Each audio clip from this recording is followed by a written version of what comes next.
interesting aspect of Catholic Shafa'a and intercession is the practice of confessions. In Catholicism, historically, you could go to the church, meet the priest, confess your sins, and you're forgiven. Give a few Hail Marys and that's it. The sins are removed from your back. So basically, Catholics believe in the sacrament of penance, where people would be confessing and they would be absolved from their sins. Now, Protestant churches don't believe in confessions. They don't believe that you can go to the reverend or the priest and confess and, automatically God will forgive you. This is mainly found in Catholicism. And in fact, you will find historically, the Catholic Church, at one point, of course they stopped this practice, but at one point they would sell indulgences. You know what indulgences were? They were certificates to paradise that they would sell to people. Yes. You could go to the Catholic Church, pay X amount of money, and buy a land in paradise. Now, if you buy a land in paradise, you have to get to paradise. They have to somehow get you there. So that was a guarantee to go to paradise. They say, as a side joke, they say one day a man went to the priest. There was a long line of people wanting to buy property in paradise. He went to the priest and he told him, how much is a land in paradise? He told him, let's say what's equivalent to $100. He told him, I want to buy hell, land in hell. Do you sell that? He's like, what? Why? He's like, I just want to buy hell. It's like, buy all of it, sure. So he gave him $100, or what's equivalent to it. He's like, okay, give me on pen and paper that I bought hell. He's like, here, take all of hell is yours. So when he bought hell, he went outside and he announced to the people. He told them, oh people, no need to buy lands in heaven. I bought hell, it's all mine, and nobody's going to enter hell. So feel free. Whatever you're going to do, you're not going to end up in hell. Yes, sister. The Bohra sect, they also have the same concept about buying Jannah, peace in Jannah. Really? Yeah. The Bohra sect? The Bohra, yeah. That I know of in Africa, where I come from. So when somebody dies, then they go to their priest and they have to pay him, and then he will write a Jannah certificate, and then they close that, put in the hand of the, Interesting. Yeah, but they break the left arm of the body.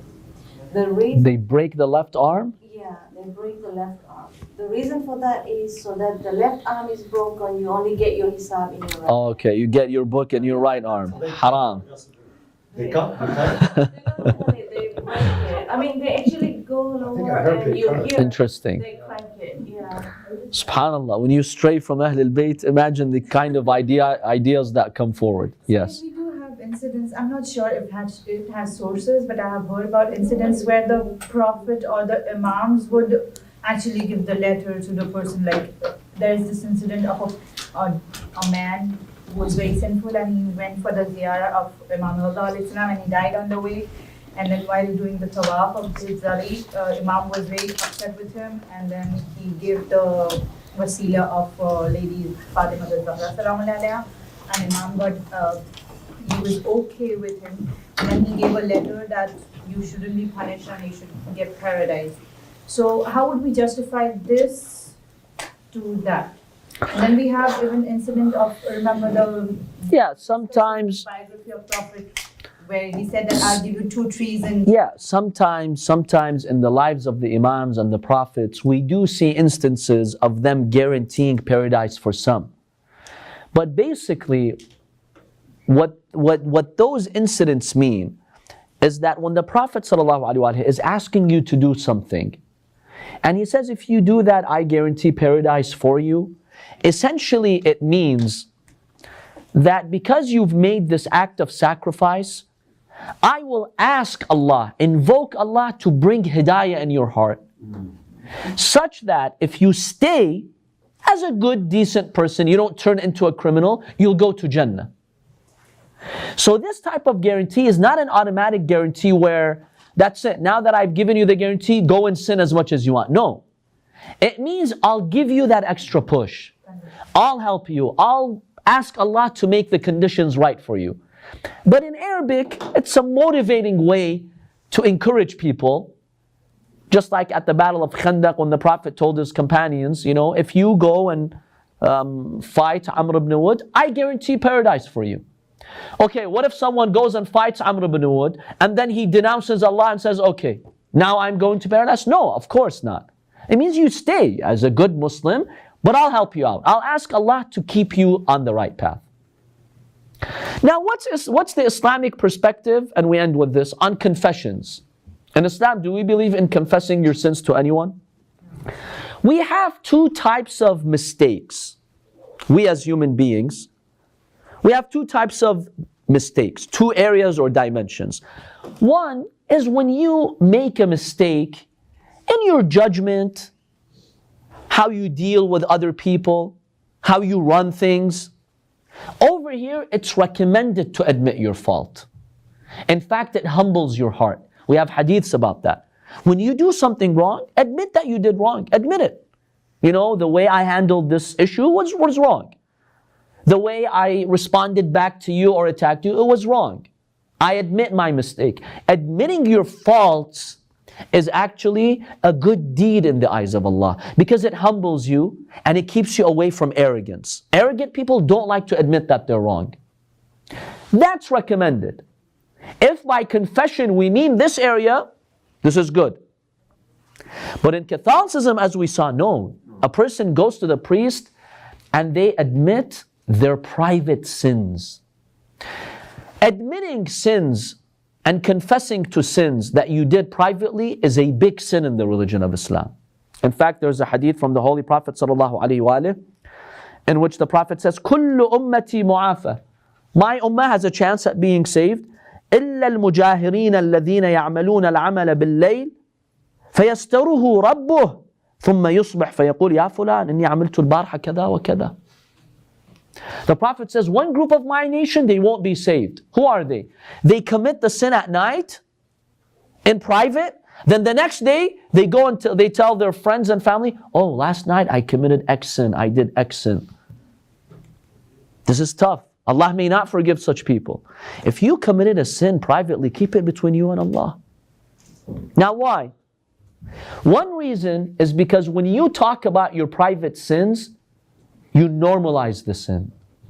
See, if that morning I hear, you know what, my friend last night, he committed X sin, you know what, it seems a lot of people are committing that sin. So it's okay, it's normal. It normalizes it. And the Quran prohibits us from publicizing the fahisha, anything that is immoral. So confessing sins in Islam is a big, big sin in the eyes of Allah subhanahu wa ta'ala. If you ever committed a sin, don't confess it in front of people. Keep it between you and Allah will forgive. But the minute you publicize your sin, Allah may not forgive you. But remember, make a distinction between faults and mistakes, admit them, confess to them. And private sins that you committed, between you and Allah, keep it between you and Allah subhanahu wa ta'ala.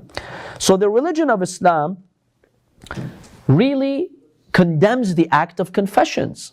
And what Catholics do by going to a created individual who's sinful like them, who has the propensity to sin like them, and to confess their sins before that, this is not something that Prophet Isa ever advocated in his life. And remember, not all Christians accept this. As we saw, the Protestants, a lot of them don't believe in confessions. You have many Catholics who believe in confessions. Yes, brother. See, that's a very good point. I think all those were good points. Because I remember many years ago I saw an evangelical guy on Sunday. He was in a church, and one of his criticisms of Islam was Islam doesn't have a solution for sin. They don't have confession. So those are good points for us when we face people that tell us that we should be ready to answer those with that logical kind of. It's very important to be familiar with this. Yes. So we do have confessions, but between you and Allah, confess to your Lord. Your Lord should know what you did, not others. When you talk about sinful act, it spreads immorality in society. It normalizes the sin.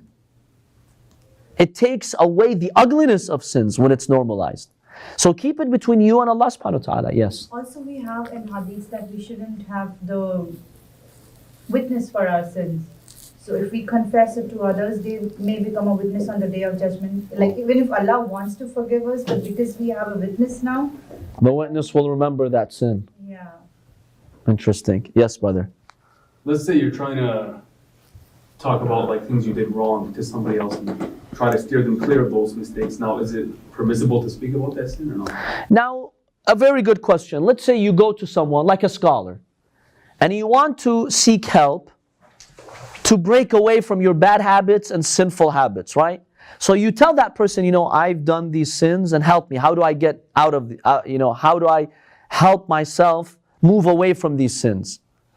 See, when you want to do that goal is a noble goal. But remember, don't be specific with what you did.